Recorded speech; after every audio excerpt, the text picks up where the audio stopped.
कभी कभी जिंदगी हमें ऐसे मोड़ पर लाकर खड़ा कर देती है जहां से आगे कुछ भी वैसा नहीं होता जैसा हम सोचते हैं। प्यार, शादी और रिश्तों की दुनिया बाहर से भले ही चमकदार दिखे, लेकिन इसके अंदर कितनी गहरी दरारें हो सकती हैं, इसका अंदाजा तब तक नहीं लगता जब तक कोई खौफनाक सच सामने ना आ जाए। मेरठ का यह मामला भी कुछ ऐसा ही था, जहां एक मर्चेंट नेवी ऑफिसर जिसका भविष्य उज्जवल था, जिसकी पत्नी खूबसूरत थी और जिसकी एक प्यारी सी बेटी थी, वह अचानक ही दुनिया से हमेशा के लिए गायब हो गया। उसकी चीखें घर की दीवारों के भीतर दफन कर दी गईं। उसकी लाश को इस तरह ठिकाने लगाया गया कि कोई उसे खोज न सके, लेकिन नियति को कुछ और ही मंजूर था। बदबू से उठते शक ने इस खौफनाक कत्ल को उजागर कर दिया और जो सच सामने आया उसने पूरे इलाके को हिलाकर रख दिया। यह कहानी है सौरभ कुमार राजपूत की, एक ऐसे शख्स की जिसने अपनी पत्नी से बेइंतहा मोहब्बत की, लेकिन उसी मोहब्बत ने उसकी कब्र बना दी। साल 2016। सौरभ कुमार राजपूत की जिंदगी मर्चेंट नेवी के समुद्री जहाजों और लहरों के बीच कटती थी। उनकी पोस्टिंग लंदन में थी, लेकिन जब भी वे भारत लौटते, घर आने की खुशी उनके चेहरे पर साफ झलकती। इसी दौरान उनकी मुलाकात मेरठ की मुस्कान रस्तोगी से हुई। मुस्कान का रूप रंग आकर्षक था और सौरभ के मर्दाना व्यक्तित्व ने मुस्कान को उसकी तरफ खींच लिया। दोनों की मुलाकातें होने लगीं। ये एक ऐसा दौर था जब दोनों के दिलों में प्यार परवान चढ़ रहा था, लेकिन जब बात शादी तक पहुंची तो सौरभ के परिवार ने इसका विरोध किया। खासकर उनके पिता मुन्ना लाल, मां रेणु और भाई राहुल इस रिश्ते के सख्त खिलाफ थे, लेकिन प्यार में पड़े सौरभ को कोई रोक न सका। उन्होंने 2017 में मुस्कान से लव मैरिज कर ली। इस फैसले ने उन्हें उनके परिवार से दूर कर दिया। वे संपत्ति से बेदखल कर दिए गए और अलग किराए के मकान में रहने लगे। कुछ समय तक सब कुछ सही चला।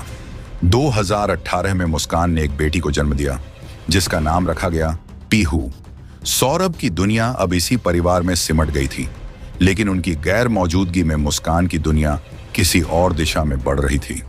साल 2019। सौरभ अपने जहाज पर थे और मुस्कान अकेली थी। उनकी बेटी अब स्कूल जाने लगी थी। इसी दौरान स्कूल के बाहर उसकी मुलाकात साहिल शुक्ला, जिसे बाद में मोहित के नाम से जाना गया, से हुई। साहिल खुद बेरोजगार था, लेकिन उसका अंदाज अलग था। धीरे धीरे मुलाकातें बढ़ने लगीं। मुस्कान को सौरभ की गैर मौजूदगी में साहिल का साथ अच्छा लगने लगा। वह मुस्कान की अकेली जिंदगी में रोमांच ले आया था। दोनों चोरी छिपे मिलने लगे और उनका रिश्ता गहराने लगा। साल 2022 आते आते मुस्कान और साहिल के बीच इतना गहरा रिश्ता बन गया कि अब साहिल मुस्कान पर दबाव डालने लगा कि वह सौरभ से तलाक ले ले। लेकिन तलाक लेना इतना आसान नहीं था। सौरभ अपनी पत्नी और बेटी से बेइंतहा प्यार करता था। वह कभी इस रिश्ते को खत्म करने के लिए राजी नहीं होता। साहिल ने मुस्कान से कहा, अगर तुम सौरभ से तलाक नहीं ले सकती तो उसे रास्ते से हटा दो। और इसी के साथ एक भयावह साजिश ने जन्म लिया। 25 फरवरी 2025 मुस्कान का जन्मदिन था। सौरभ ने इसे खास बनाने के लिए 24 फरवरी को ही लंदन से मेरठ आकर अपनी पत्नी के लिए सरप्राइज प्लान किया था। उसे क्या पता था कि यही वापसी उसकी जिंदगी की आखिरी यात्रा बन जाएगी। उस रात मुस्कान ने सौरभ के खाने में नशे की दवा मिला दी। जब वह बेहोश हो गया तो मुस्कान ने साहिल को फोन किया। साहिल पहले से तैयार था। जैसे ही वह घर पहुंचा, उसने चाकू निकाला और सौरभ के सीने में पहला वार किया। सौरभ की आंखें खुलीं, लेकिन तब तक बहुत देर हो चुकी थी। साहिल और मुस्कान ने मिलकर उसके शरीर पर चाकू से ताबड़तोड़ वार किए, जब तक कि वह पूरी तरह से निश्चल नहीं हो गया। अब बारी थी लाश को ठिकाने लगाने की। सौरभ की लाश को बाथरूम में घसीटा गया। साहिल ने उसके शरीर के 15 टुकड़े किए। इन टुकड़ों को एक बड़े प्लास्टिक ड्रम में डाल दिया गया और ऊपर से सीमेंट डालकर उसे पूरी तरह सील कर दिया गया। अब मुस्कान और साहिल बेफिक्र हो गए। मुस्कान अगले दिन पीहू को लेकर अपनी मां के घर चली गई और फिर साहिल के साथ शिमला घूमने निकल गई। 12 दिनों तक वह इंस्टाग्राम पर तस्वीरें और वीडियो पोस्ट करती रही ताकि लगे कि वह अपने पति के साथ घूम रही है। 18 मार्च 2025 सौरभ का भाई राहुल अपने भाई से कई दिनों से संपर्क करने की कोशिश कर रहा था।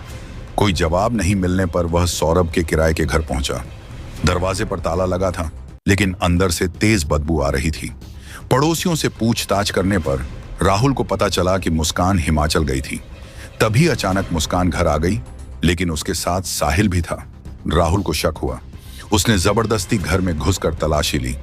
जैसे ही उसने ड्रम देखा, उसे अंदाजा हो गया कि कुछ भयानक हुआ है। पुलिस को बुलाया गया।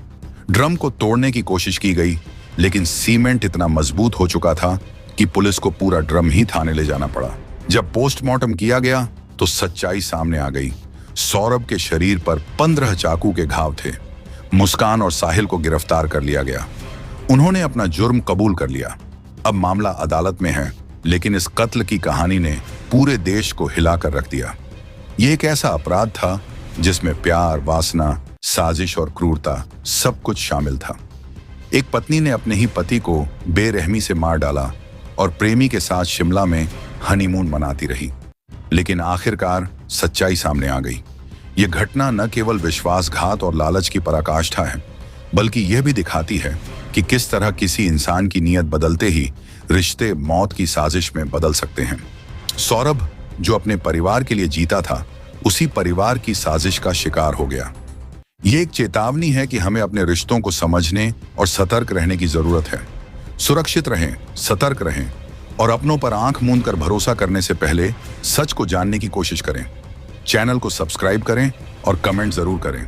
जय हिंद, जय भारत।